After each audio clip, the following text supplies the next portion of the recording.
Bonjour.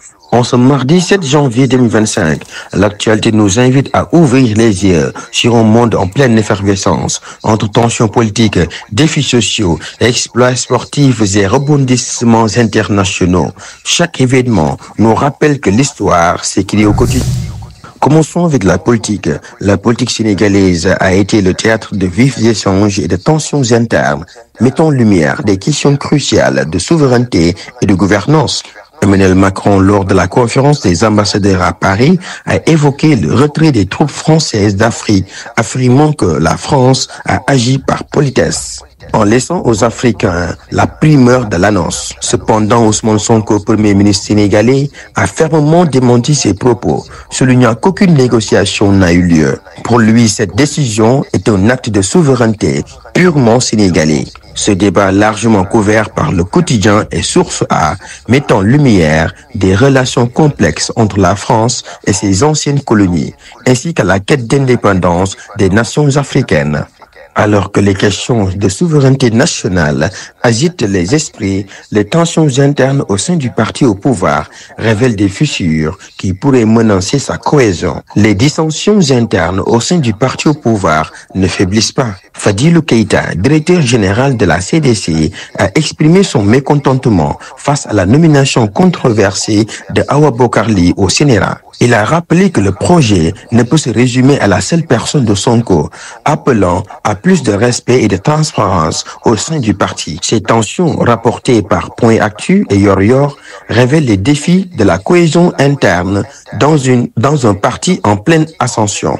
Si les débats politiques captivent l'attention, la justice, elle, continue de rendre des verdicts et rappelle l'importance de l'état de droit dans une société en quête d'équilibre. La justice a rendu des décisions marquantes, tandis que des faits divers tragiques ont rappelé les défis sécuritaires et sociaux auxquels le pays fait face.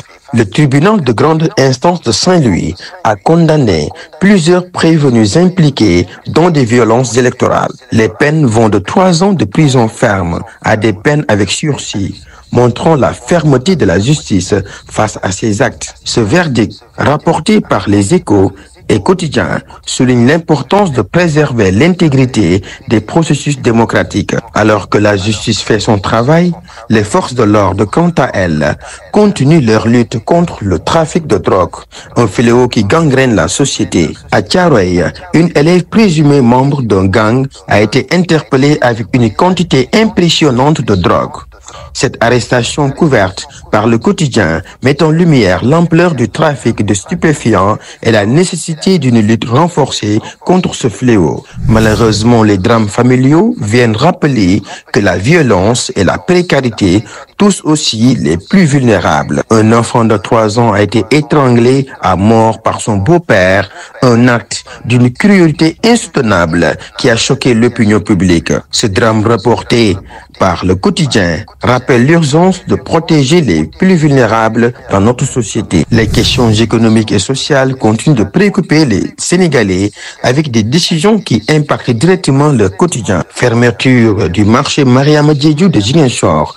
Les populations locales dénoncent les difficultés causées par la fermeture du marché qui affecte leur vie quotidienne et leur économie. Cette situation rapportée par le quotidien soulève des questions sur la gestion des infrastructures publiques. Parallèlement, les licenciements au port autonome de Dakar viennent rappeler les défis de l'emploi dans un contexte économique fragile. Waly Diouf Bodian a décidé de ne pas renouveler les contrats d'une centaine d'agents, suscitant des inquiétudes et des critiques parmi des travailleurs.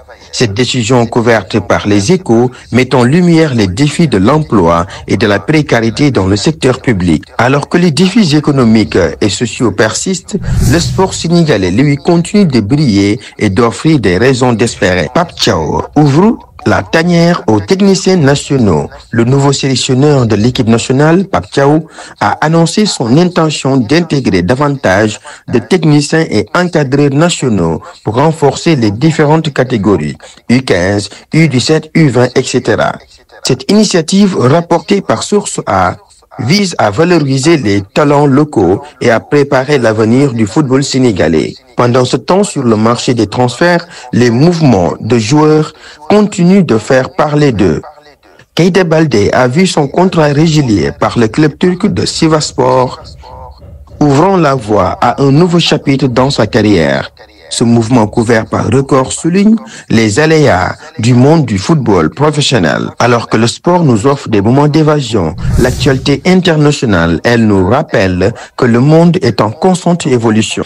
Démission de Justin Trudeau. Le Premier ministre canadien a annoncé sa démission, mettant fin à une ère politique qui a marqué le Canada et le monde.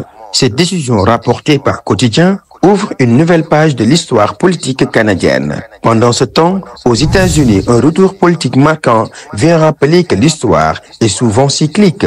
Le triomphe de Donald Trump. 4 ans après l'attaque du Capitole, Donald Trump a été consacré par le Congrès américain, signe un retour en force sur la scène politique. Ce rebondissement couvert par le Quotidien illustre la polarisation persistante de la politique américaine. Enfin, cette journée du 7 janvier 2025, riche en événements et en enseignements, nous invite à réfléchir sur les défis et les opportunités qui façonnent notre monde. Que ce soit sur le plan politique, social ou sportif, chaque événement rapporté par des journaux nous rappelle que l'actualité est un miroir de nos réalités et de nos aspirations. C'est tout pour cette revue de presse. Restez connectés pour plus d'actualités.